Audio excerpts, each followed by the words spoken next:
of the more than 100 people killed in Helene was firefighter and Battalion Chief Tony Garrison of the Fairview Volunteer Fire Department. For the first time, we are hearing from his wife, Mary, about that tragic day. And while she says the loss is unimaginable, she says she takes some comfort in knowing that her husband died saving others. What I witnessed that day,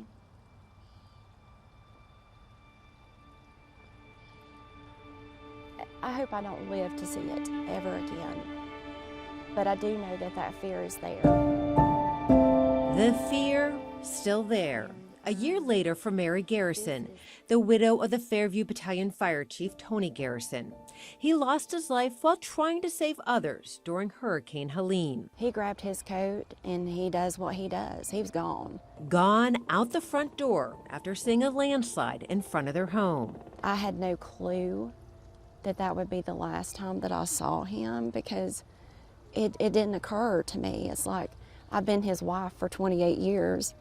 And, you know, he's been in the fire service for most of that. Mary saw her husband save his relative from her home shown here. And then the Garrison son, Dylan, and nephew went with Tony to help rescue others. And I saw him and my son and my nephew go down the hill at his cousin's house.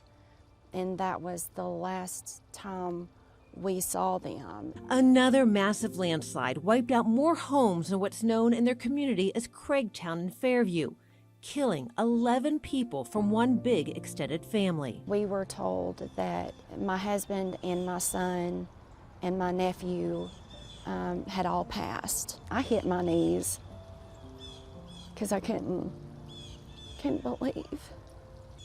I happened to look out her door and I saw movement, and I realized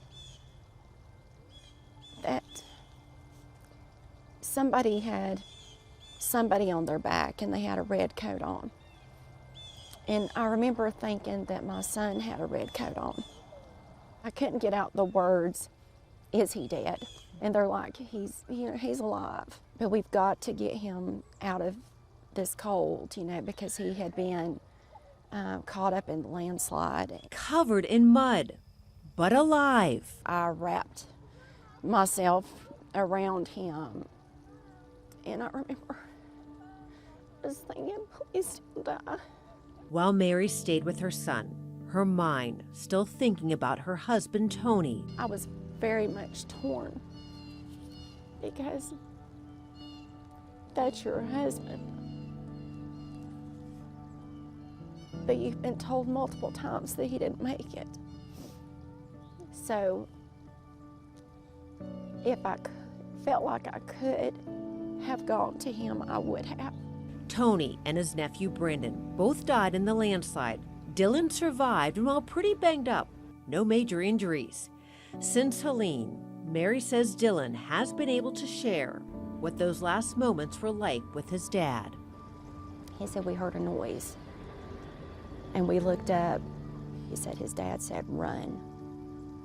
And he said, Mom, he said, there was just no time. He said, we took 3, maybe 4 steps, and he said, our feet was just swept out from under us. When they found Dylan, his dad had his arm around him. In some way, Tony saved 2 lives that day. Since that day, Mary says a day does not go by that she doesn't think of her husband. He loved his family, and he had some of the funniest sayings, the most unique laugh. He also loved his job, a career firefighter. I cannot say thank you enough to the men and women of his fire department, because I know he was their brother, but I became their sister, because they took care of me and they took care of my kids at a time when we didn't know what our future looked like, other than it was just dark. While this last year since Helene has been so tough, Mary, along with Dylan and their daughter Hannah, traveled to Maryland when Tony was honored at the National Fallen Firefighters Memorial. The way that they honored him, as well as all the others, it was amazing to see. It was very hard to see his name, but I was glad that I was there for that.